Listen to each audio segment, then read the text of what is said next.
met en valeur particulièrement, notamment tout ce qui est système, ce qu'on appelle la platine, les systèmes de mise à feu, sans oublier justement d'attirer l'attention sur l'esthétique de ces armes. Donc on va passer dans la salle à côté. Elles sont fabriquées facilement et donc c'est l'arme qu'on va trouver un petit peu partout dans le monde. Je vous montre le FAMAS, qui est le fleuron de l'arme française fabriqué à Saint-Étienne. Il est ici. Allez, c'est parti.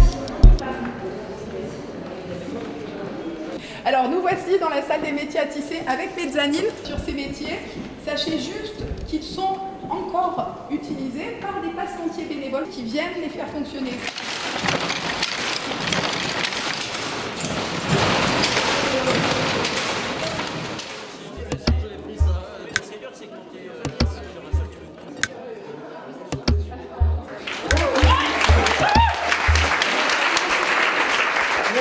Merci infiniment de votre présence. Muséomique, c'est d'abord là pour créer des communautés de gens de profils très différents. N'ayez pas peur de sortir du cadre, ne restez pas sur votre rôle qu'on vous a attribué. Je fais le geste symbolique, le coupage du ruban.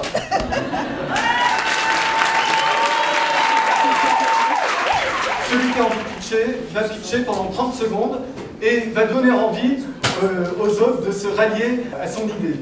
Voilà, donc l'idée, ce serait de faire un parcours sonore. Il y a encore plein de pistes, mais partir vraiment sur ce système du vélo qui roule. Comme une forme de symphonie, donc très musicale, on pourrait découvrir effectivement les armes, les époques. L'idée, ce serait de donner la possibilité de recréer, un peu comme il le souhaite, le vélo de ses rêves. Si on vivait à l'époque des rois, comment on serait habillé? Si on remplit un profil, de dire qui on est, comment on serait habillé? Est-ce qu'on serait complètement ridicule ou pas du tout? Voilà. Ça t'a séduit? Ouais, ça m'a séduit. Ça fait longtemps que j'ai envie de bosser là-dessus. Je trouve que la collection de rubans elle est très belle, mais qu'effectivement on n'a pas assez d'iconographie qui présente comment on portait ces rubans à différentes époques. Donc travailler sur la mode, je trouve ça vraiment intéressant. C'est qui, Cathy? Ouais. Claire? Maxence? Alors un petit communicant qui aille faire du vélo.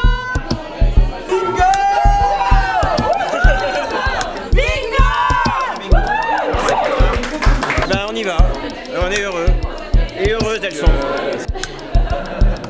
Sur toute la visite qu'on a fait, cette idée de code secret des rubans, c'est quelque chose qui nous plaisait assez. Et c'était un peu un défi aussi de se dire comment je vais pouvoir y rentrer. Et cette idée du message caché à travers le ruban, je pense qu'il y a quelque chose qui est quand même très très riche.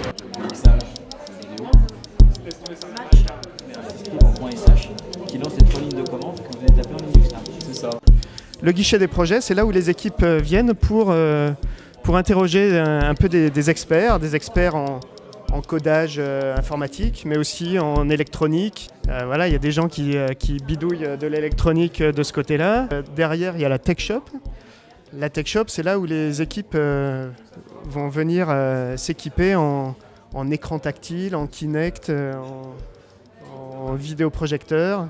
Souvent, quand on est conservateur de musée, on se sent seul face à des problèmes, recherche de solutions, qu'est-ce qu'on pourrait créer avec les moyens qu'on a.